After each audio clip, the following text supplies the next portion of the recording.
love the audience. I want to keep up with everybody. I want to be able to say hello to Barry Diller, you know?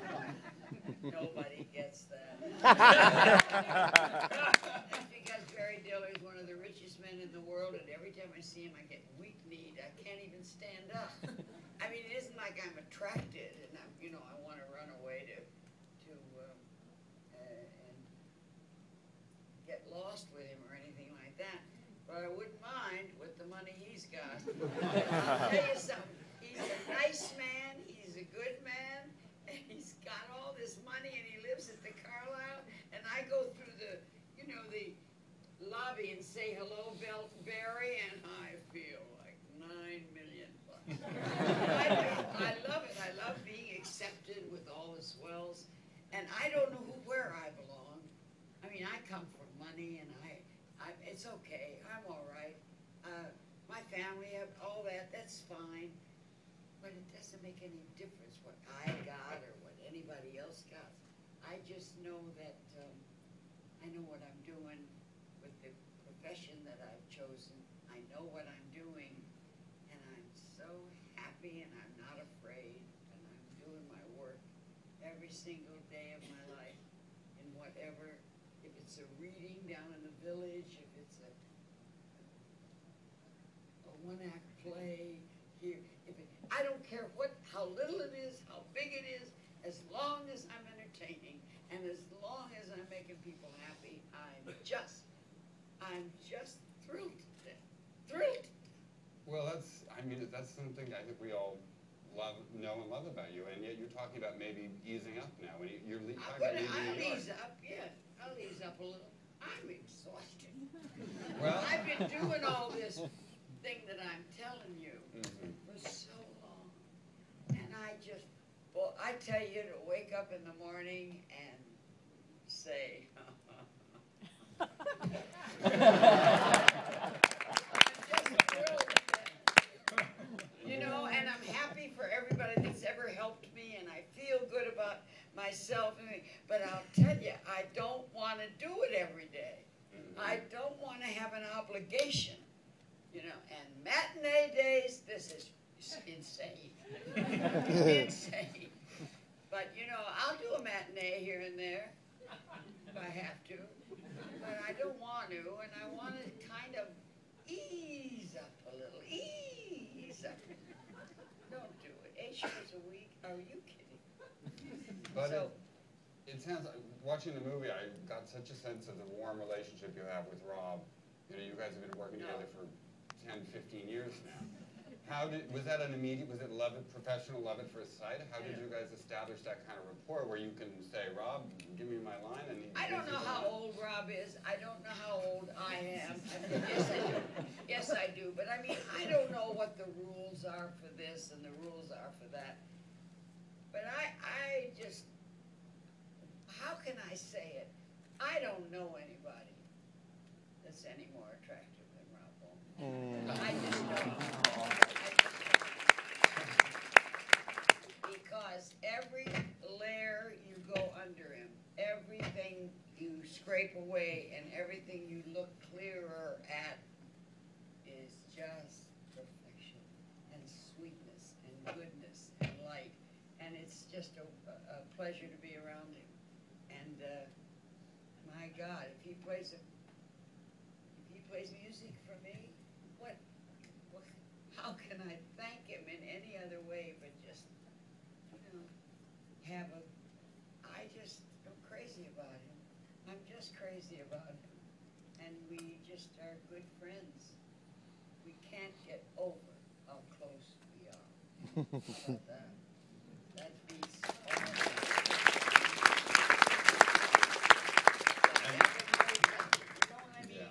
When you're that close to somebody and you say, and then you all of a sudden you say, what's up? And somebody said, oh, everything's okay. Tell me the truth. You know, you start demanding the truth out of somebody, and you love it, and they love it in you, and you know each other so well, and you know that we on the stage of the Cafe Carlisle the other night, we together. We'd never done it before, ever. And I never did it, he never did it. And I said, let's sing that. I'm so brave and I don't know what I'm doing. And I sang this song. He sang this, I mean, he played the song and accompanied me. And we just had the best time. And we had never sung it before. Ever. I think that's just so. It was kind of a showstopper too. It went really, really well. Yeah, it really killed I was surprised people. I had the right key. Yeah. What was the song? Can we know what that was? The one I love belongs to somebody else. You know that song? Do you know it? The one I long, no, the one I love belongs to somebody else. He sings his songs of love to somebody else. Oh, it's a great song. Yep. And we just went through it and sung it. Yeah. We never exchanged ideas about it or anything. We just sung it, and that was it. How do you like us so far? Close the show. Yeah. It was terrific, and this lovely man has followed me for the last 15 years. Every musical. Every performance you've Yeah. done? Everything I ever did, and we didn't do it so systematically and say, okay, now we're going to do this. We just did it, and we just loved each other through it all. And oh boy, does that count? You know, just. Well, it sounds like you established a nice relationship with Chiemi. I mean, you know, starting this movie, sometimes you think, Absolutely. you know, does a filmmaker need to have an objective relationship with their subject? And did you ever feel that you need to Just try. step back? Try. It's not possible. Is what It you're is saying, not yeah. possible to be involved with Elaine and not engage. I thought I was going to be, you know, this fly on the wall filmmaker, and she's not going to know we're there, and we're just going to capture, you know, blah, blah, blah, blah, blah. And she would stand there and say, what are you doing there? Why aren't you talking to me? You know what I mean? And so then you kind of feel like an asshole that you're just standing there with the camera observing someone if it's supposed to be normal. And I don't care, you know, what your technique is, but I think that when you're with Elaine, there's just no way you're not going to engage with her. She's curious. She wants to know about you. How was your day? Who is that cameraman? Are you having an affair with him? You know? I mean, you know, by the end of 2 days, she knew more about me than, you know, most people. So I wish I could tell you something. I love knowing that. But you know, I think that the good thing about that was she let me in, you know, to a point where she was happy to have us whenever we wanted to come and go. She'd call us at night. I'm going to do this. Maybe you want to come along, you know. So in that way, it was just wonderful. It was like a great friendship, and the camera guys would be like, choose me, I want to go. You know what I mean? Like, when are you going to shoot with Elaine again? We want to come hang out. And that's kind of how it was. It was really wonderful in that way. I mean, I had to cut a lot of stuff out because we did a lot of talking, but. Well, are there aspects of, you know, Elaine's personality that didn't make it up on the screen? Is that Oh what yeah, there's like 300,000 aspects of her personality that didn't make it on the screen. I mean, I kind of feel badly that you know, but I think what I chose about her story was the universal journey that she was taking, and this spectacular character, such a unique woman who's had such an amazing life, is still on a universal journey. And that's kind of, I felt like that was the story that everybody could relate to about her. You know, not everybody can be Elaine Stritch, you know, comes to New York, but she's at a place in her life that I think a lot of people can relate to. And my parents are 80 and 90, and they're going through a lot of the same thing. And it was through her that I actually understood more about my own parents and what was going on with them, because she can articulate it, and she can be funny about it, she can be a pain in the ass about it, you know. And I think that really stood out to me, that she wasn't afraid to let us record, you know, going through everything that she was going through. Well, her candor, I mean, that's what so many people spoke about in the movie, that, you know, the truthfulness, you know, there's no filter. And it really comes through in those scenes when you're, you know, obviously having some health problems. How are you feeling? I mean, are you doing okay now? Are you feeling the energy that, you know, promoting this movie is hopefully giving you? It's a lot of nice attention.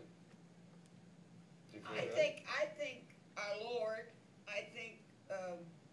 you know, chief up there is sending me people to be with me while I'm not too healthy and wealthy and strong. I've got brittle diabetes. It's the worst. And never mind, I'm gonna go through it and get through it. That's what I'm gonna do. I'm gonna go through it and I'm gonna get through it. And let me tell you a story about this wonderful woman that produced mine.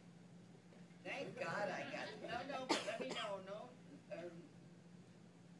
it's fun and it's games, but it's also, my God, this is a nice woman. There's no two ways about it. And some people don't say this to you. She did.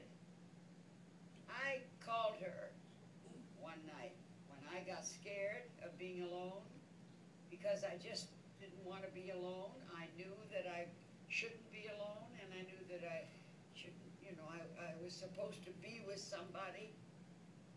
And